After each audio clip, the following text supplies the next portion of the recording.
Halo semuanya. Om Swastiastu. Assalamualaikum warahmatullahi wabarakatuh. Shalom. Namo Buddhaya. Salam sejahtera untuk kita semua. Di sini kami dari kelompok C13 mata kuliah Kesejahteraan Masyarakat Veteriner dan One Health yang beranggotakan Saya Iketut Gede Lanang Aristiawan dengan NIM akhir 082 dan rekan saya Wanda Urina Putri dengan NIM akhir 094. Jadi di video kali ini kita mau ngapain nih Dek? Di video kali ini kita akan membahas materi mengenai penanggulangan penyakit infeksius baru Dan zoonosis dengan pendekatan One Health. Baik, tanpa menunggu lama-lama lagi, kalian pasti sudah penasaran bukan? Langsung saja, simak video berikut ini. Pokok pembahasan pada video kali ini yaitu yang pertama ada definisi PIB dan zoonosis, kedua ada implementasi One Health, ketiga investigasi penyakit dengan metode SOAP, keempat penilaian risiko cepat, kelima partisipasi epidemiologi dengan Pratools, keenam protokol alur terpadu penanganan zoonosis dan PIB, ketujuh pengambilan dan pengiriman sampel, dan kedelapan perlindungan diri dan lingkungan saat respon wabah. Pokok pembahasan yang pertama yaitu mengenai penyakit infeksius baru atau PIB, yang akan saya mulai dengan membahas apa itu PIB dan zoonosis. PIB sendiri memiliki beberapa definisi, di antaranya yaitu penyakit infeksi yang muncul pertama kali dalam suatu populasi. Selain itu, PIB juga dapat didefinisikan sebagai penyakit yang sebelumnya ada dan muncul kembali dengan insiden yang meningkat cepat. Kemudian, PIB juga dapat didefinisikan sebagai penyakit yang menginfeksi spesies baru.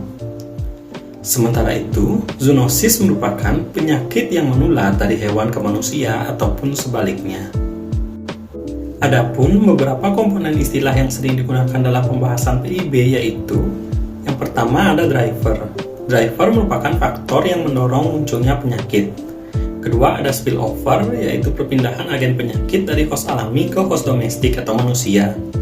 Yang ketiga ada spillback, yaitu perpindahan kembali agen penyakit dari host domestik ke host alami.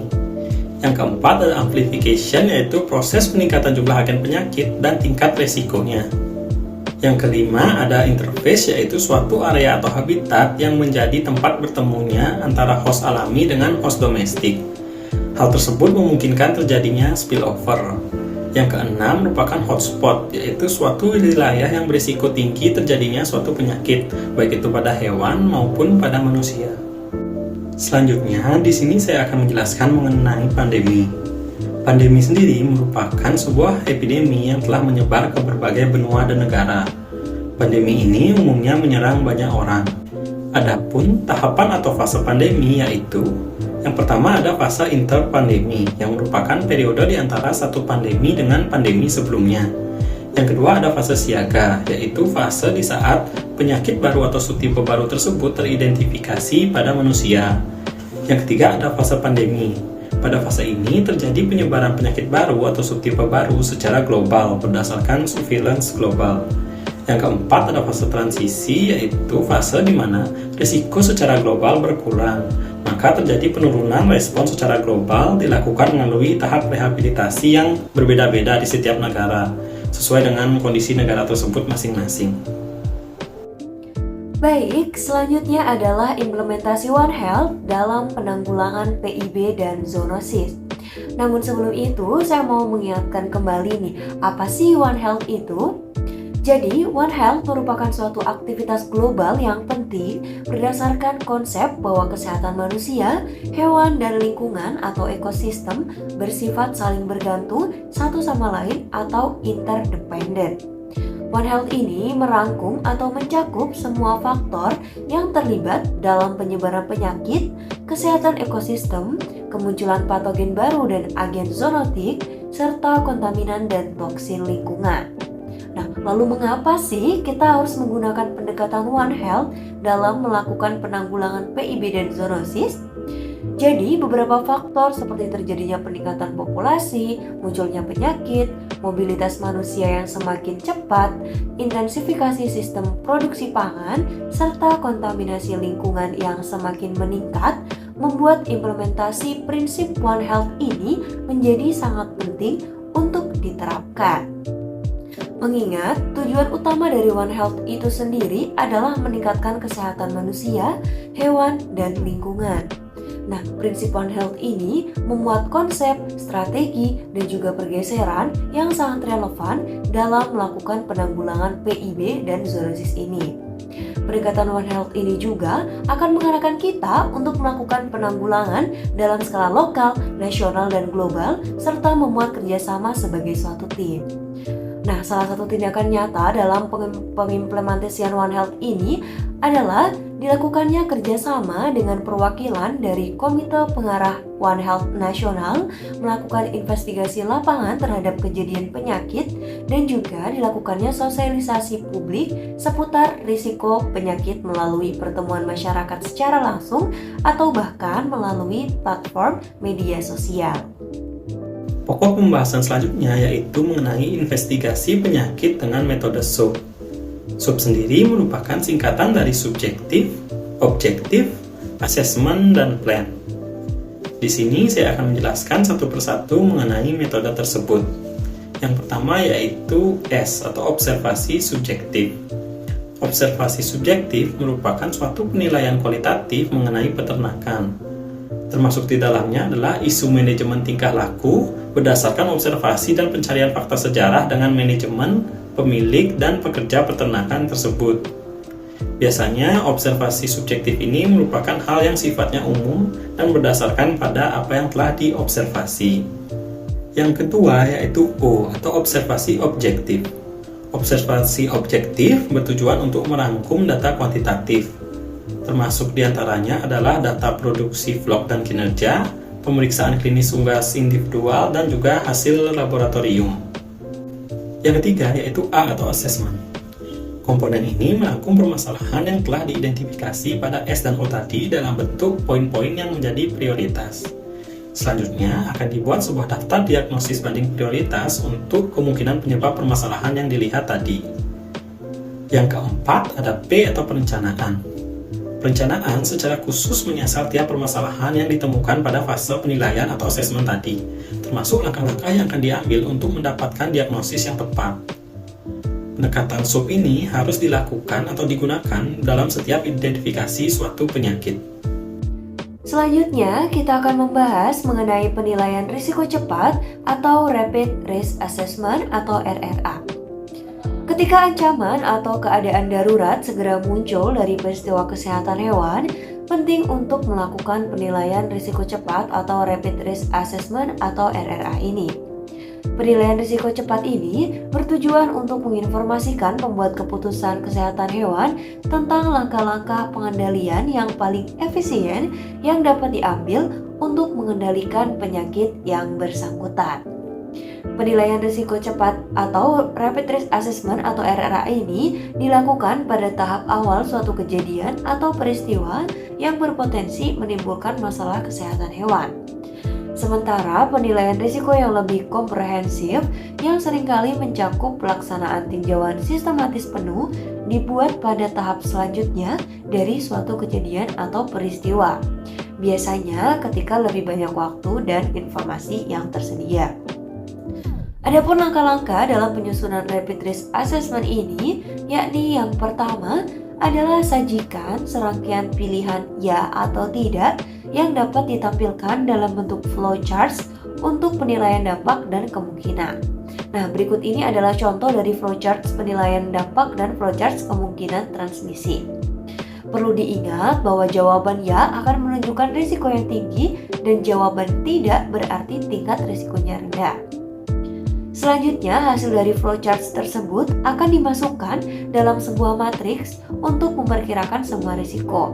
Nah, ini merupakan contoh matriks estimasi risikonya. Baik, lanjut untuk langkah yang terakhir, yakni buatlah kesimpulan dari RRA yang telah dilaksanakan. Hasil RRA ini akan memberikan bukti tentang tingkat risiko yang akan memandu pengambil keputusan atau manajer risiko dalam merespons melalui penerapan tindakan pencegahan, pengendalian, dan pemberantasan yang tepat waktu yang berkontribusi pada penghidupan berkelanjutan, kesehatan hewan, kesehatan masyarakat, dan peningkatan pangan serta keamanan. Pokok pembahasan selanjutnya adalah partisipatory epidemiologi dengan PRATOOLS. Pertama, di sini saya akan membahas mengenai apa itu partisipatory epidemiologi dan PRATOOLS. Participatory epidemiologi atau PE merupakan menjalankan epidemiologi di lapangan dengan melibatkan masyarakat untuk mendapatkan informasi, mengolah bersama dan interpretasi, serta melakukan respon wabah dengan keterlibatan masyarakat tersebut. Sementara itu, konsep PRATools dilakukan untuk pengumpulan data sekunder maupun primer untuk kebutuhan pencegahan dan pengendalian penyakit hewan yang melibatkan partisipasi masyarakat. Selanjutnya, saya akan membahas mengenai teknik PE dan tools yang dipakai. Yang pertama yaitu ada teknik interview. Teknik ini ditujukan untuk mendapatkan informasi dengan cara wawancara. Adapun tools yang dipakai yaitu semi-structured interview atau SSI. Yang kedua ada teknik visualisasi. Teknik ini ditujukan untuk mempermudah menggambarkan informasi dan data dalam bentuk visual. Untuk teknik ini, tools yang sering dipakai adalah mapping, timeline, dan transcend walk. Yang ketiga yaitu teknik scoring. Teknik ini digunakan untuk membuat prioritas dan tingkat keseringan sebuah penyakit. Yang paling lazim dilakukan adalah menggunakan tool simple ranking dan juga tools matrix score ranking. Yang keempat yaitu triangulasi. Teknik ini digunakan untuk menggabungkan seluruh informasi yang dikumpulkan dengan berbagai teknik dan tools yang dipakai. Fungsinya adalah untuk mengambil kesimpulan terhadap suatu informasi yang sama. Pembahasan selanjutnya adalah protokol alur terpadu penanganan PIB dan zoonosis. Jadi di sini saya akan menjelaskan alur atau tata laksana penanganan kasus baik pada PIB dan zoonosis dari 3 indeks, yakni dalam indeks kasus dari manusia, indeks kasus dari kesehatan hewan, dan indeks kasus kesehatan hewan liar. Mungkin kita akan membahas tata laksana penanganan kasus zoonosis terlebih dahulu. Jadi di sini saya sudah mengambil salah satu contoh kasus penyakit zoonosis, yakni kasus avian influenza. Baik, untuk yang pertama adalah protokol penanganan AI dalam indeks kasus dari manusia. Langkah awal yang dilakukan adalah deteksi penyakit, yakni dengan mendefinisikan kasus dan investigasi riwayat kontak dengan unggas. Kemudian yang kedua adalah dilakukannya respon cepat berupa pemberian antiviral, pengamatan pasien dan tata laksana kasus HPAI, isolasi pasien dan pemantauan masyarakat. Lalu yang ketiga adalah komunikasikan dan koordinasikan kejadian penyakit dengan menghubungi sektor kesehatan hewan dan sektor kesehatan satwa liar dengan isi pesan adalah orang, tempat dan waktu serta nomor telepon termasuk status kasus pasien dalam investigasi, status suspek, status probable, dan status konfirmasi. Selanjutnya, kita harus menunggu hasil pemeriksaan hasil rapid test dan hasil diagnos dari lab dari kesehatan hewan. Nah, yang terakhir adalah dengan melakukan langkah pencegahan, yakni dengan KIE, surveillance populasi terancam, dan investigasi korban lain. Selanjutnya adalah penanganan dalam indeks kasus dari kesehatan hewan. Langkah awal yakni kita deteksi penyakit dengan pendefinisian kasus melalui adanya tanda klinis dan rapid test. Selanjutnya akan dilakukan respons cepat dengan melakukan konfirmasi dan investigasi kasus untuk menentukan tingkat kecurigaan atau suspek, pengambilan sampel, pemusnahan terbatas, disposal, pembersihan dan disinfeksi, serta biosecurity di peternakan. Lalu yang ketiga adalah komunikasikan dan koordinasikan kejadian penyakit kepada sektor kesehatan tentang ditemukannya unggas dengan tanda klinis, hasil rapid test, hasil diagnosis laboratorium, dan sebaran kasus di masyarakat. Kemudian yang terakhir adalah melakukan pencegahan dan pengendalian melalui KIE, vaksinasi pada peternakan intensif, local cooling, biosecurity, kontrol pergerakan unggas di daerah wabah, dan disposal. Nah, setelah indeks kasus dari manusia, indeks kasus dari kesehatan hewan, sekarang kita akan membahas penanganan penyakit AI dalam indeks kasus dari kesehatan satwa liar. Sama seperti sebelumnya, yang pertama yang dilakukan adalah deteksi penyakit atau kasus dengan adanya tanda klinis. Kemudian yang kedua, melakukan respon cepat dengan konfirmasi kejadian, pengamanan satwa, dan pengamatan baik pada ex situ maupun in situ.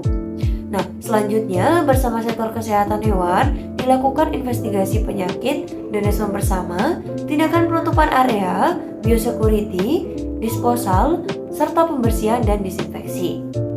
Nah, langkah selanjutnya kita akan komunikasikan dan koordinasikan kasus kepada sektor kesehatan hewan untuk dilakukan tindakan diagnosis dan respons secepatnya. Selain itu juga komunikasikan kepada sektor kesehatan masyarakat dengan pesan adanya kasus pada manusia di sekitar kawasan. Kemudian yang terakhir adalah melakukan langkah pencegahan, yakni dengan pengamatan satwa di ex situ dan in situ, serta dilakukannya KIE. Baik, itu tadi salah satu protokol penanganan pada penyakit zoonosis yaitu avian influenza. Selanjutnya di sini ada tata laksana kasus penanganan terhadap penyakit infeksi baru secara terpadu. Baik, langsung saja. Yang pertama adalah dalam indeks kasus dari manusia. Langkah awal yang kita lakukan yakni dilakukan deteksi pasien yang belum diketahui penyakitnya, yang mana selanjutnya akan dilakukan penilaian risiko cepat untuk menentukan tingkat risikonya. Kemudian yang kedua adalah melakukan respon cepat, yakni dengan penanganan pasien sesuai SOP, melakukan PE untuk menentukan gambaran kasus, sebaran dan diagnosis sementara, serta pengambilan sampel. Kemudian yang ketiga adalah komunikasikan dan koordinasikan kejadian penyakit dengan menghubungi sektor kesehatan hewan dan sektor kesehatan satwa liar dengan isi pesan adalah orang, tempat, dan waktu serta nomor telepon serta hasil pemeriksaan laboratorium. Langkah selanjutnya adalah menunggu hasil pemeriksaan sampel hewan atau satwa. Lalu langkah yang terakhir adalah melakukan langkah pencegahan, yakni melalui KIE, surveillance populasi terancam, dan investigasi korban lain. Selanjutnya adalah protokol penanganan dalam indeks kasus dari kesehatan hewan.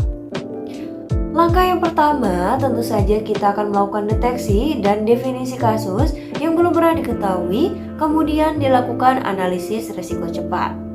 Kemudian yang kedua, kita akan melakukan respon cepat dengan melakukan konfirmasi dan investigasi kasus serta pengambilan sampel, disposal, sumber penularan, dan isolasi ternak sisa, penutupan lokasi dan pengendalian pergerakan ternak di suatu wilayah.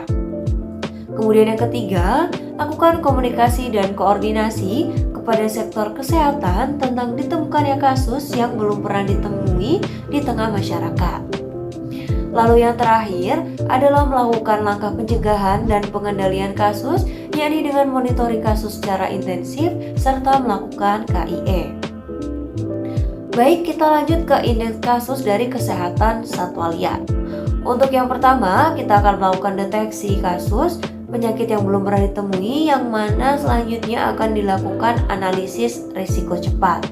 Kemudian yang kedua, kita akan melakukan respon cepat dengan konfirmasi kejadian, pengamanan satwa, dan pengamatan, yang selanjutnya bersama sektor kesehatan hewan akan dilakukan investigasi penyakit dan respon bersama. Langkah selanjutnya yang ketiga adalah komunikasi dan koordinasikan kasus kepada sektor kesehatan hewan untuk melakukan tindak diagnosis dan respon secepatnya. Komunikasikan juga kepada sektor kesehatan masyarakat dengan pesan adanya kasus manusia di sekitar kawasan. Lalu langkah yang terakhir adalah melakukan langkah pencegahan, yakni dengan dilakukannya pengamatan satwa di kawasan serta penutupan kawasan. Pokok pembahasan selanjutnya adalah pengambilan dan juga pengiriman sampel. Bicara soal sampel, ada beberapa jenis sampel yang bisa digunakan untuk proses deteksi dan juga investigasi kasus. Yang pertama yaitu sampel organ dari hewan yang mati, seperti kelenjar getah bening, otak, paru-paru, hati, ginjal, saluran reproduksi, dan juga jantung. Sedangkan untuk pengujian toksikologi biasanya diambil isi pencernaan, feses, otak, hati, lemak tubuh, kulit, dan juga urin. Sedangkan untuk sampel dari hewan hidup yang bisa dipakai adalah darah lengkap, serum, swab, feses, ataupun urin. Selanjutnya, untuk pengambilan sampel haruslah mengikuti aturan, yaitu sampel khusus haruslah diambil sesuai dengan kejadian penyakit. Sampel tersebut harus dikemas dengan benar, pilih pengujiannya, dan kemudian dikirimkan ke laboratorium. Pada proses pengambilan dan pengiriman sampel, ada beberapa poin penting yang harus diperhatikan. Yang pertama, organ sampel harus disimpan pada suhu dingin, yaitu sekitar 4 derajat Celcius. Yang kedua, selalu pisahkan tempat pengiriman organ menggunakan plastik klip atau ziplock untuk setiap sampelnya. Yang ketiga, yaitu jaga kelembapan. Karena apabila sampel mengering, akan menyebabkan viabilitas patogennya itu berkurang. Yang keempat yaitu untuk swab harus dimasukkan ke dalam transport media untuk isolasi virus dan bakteri, kemudian disimpan pada suhu 4 derajat Celcius. Selanjutnya, untuk sampel serum, tempatkan spuit pada suhu ruang selama 12-24 jam dalam posisi miring. Sedangkan untuk sampel feses juga sama, harus dijaga pada suhu dingin, yaitu 4 derajat Celcius. Kemudian, untuk keperluan pemindahan sampel, transport media yang bisa digunakan seperti VTM, BBS, gliserin, dan HCl fisiologis. Kemudian untuk keperluan pemindahan sampel, transport media yang bisa digunakan seperti VTM, BBS, gliserin, dan NaCl fisiologis.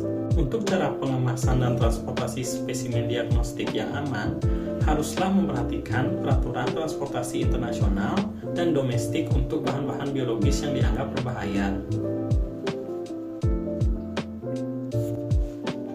Untuk cara pengemasan dan transportasi spesimen diagnostik yang aman, haruslah memperhatikan peraturan transportasi internasional dan domestik.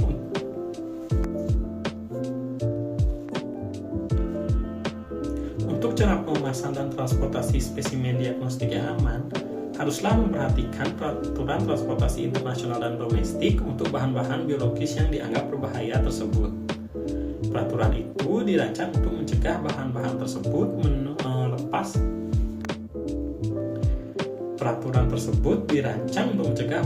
tersebut lepas saat transit, karena bahan-bahan tersebut dapat berbahaya bagi masyarakat, pekerja, properti, dan juga lingkungan sekitar. Baik, kita sampai ke pokok bahasan yang terakhir, yakni mengenai perlindungan diri dan lingkungan saat respon wabah. Risiko PIB dan zoonosis dapat kita kurangi dengan melaksanakan prinsip-prinsip dan elemen-elemen biosafety, biosecurity, dan prinsip lainnya.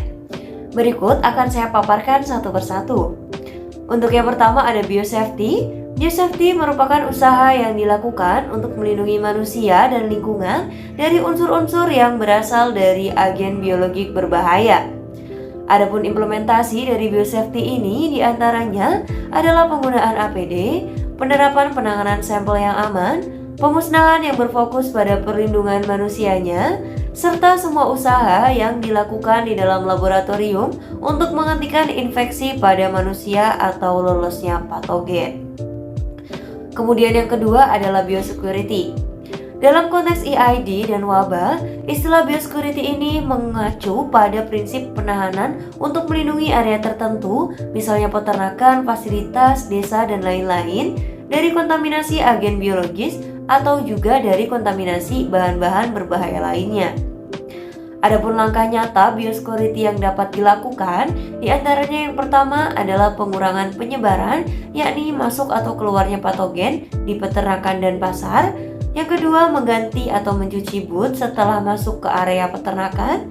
Yang ketiga, karantina atau pengendalian lalu lintas. Yang keempat, pemusnahan karkas yang aman.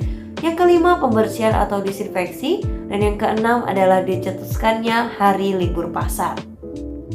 Prinsip atau elemen selanjutnya adalah akses manajemen. Prinsip ini dilakukan dengan menetapkan zona terpisah dengan tingkatan perlindungan yang berbeda sesuai dengan kebutuhan. Penetapan zona ini dapat dilakukan dengan menggunakan pagar atau alat lain dan memasang penanda untuk identifikasi. Prinsip selanjutnya adalah pengendalian lalu lintas di dan antara zona yang sudah ditetapkan. Pengendalian lalu lintas ini mencakup pada lalu lintas manusia, perlengkapan, dan kendaraan yang dilakukan ketika masuk ke dalam zona yang sudah ditentukan, keluar dari zona yang sudah ditentukan, serta di antara zona yang sudah ditentukan. Hal-hal tersebut dapat dilakukan dengan penggunaan akses point yang terkendali seperti mengganti alas kaki, baju, dan lain-lain. Kemudian prinsip yang selanjutnya adalah manajemen kesehatan. Manajemen kesehatan hewan ini meliputi penanganan lalu lintas hewan, pengamatan hewan untuk mengenali tanda-tanda penyakit, serta penentuan rencana respons untuk situasi penyakit yang potensial. Lalu selanjutnya ada manajemen operasional. Untuk manajemen operasional sendiri dapat dilakukan dengan berbagai hal. Yang pertama adalah pemusnahan ternak mati dengan benar. Yang kedua, mengelola kotoran sesuai dengan peraturan. Yang ketiga, menjaga tempat, bangunan, perlengkapan, dan kendaraan untuk tetap bersih. Yang keempat adalah menjaga fasilitas dalam keadaan baik. Yang kelima, membeli input produksi dari sumber yang terpercaya. Yang keenam adalah melakukan pengendalian hama. Dan yang terakhir adalah memiliki rencana biosecurity yang tertulis dan disesuaikan secara rutin. Baik, itu tadi pemaparan materi dari kelompok kami. Mohon maaf apabila ada kesalahan kata atau hal-hal yang kurang berkenan. Kami tutup dengan Parama Santi. Om Santi Santi Santi Om. Wassalamualaikum warahmatullahi wabarakatuh. Shalom, Namo Buddhaya. salam sejahtera untuk kita semua. Thank you for watching. And see you in the next video. Bye-bye.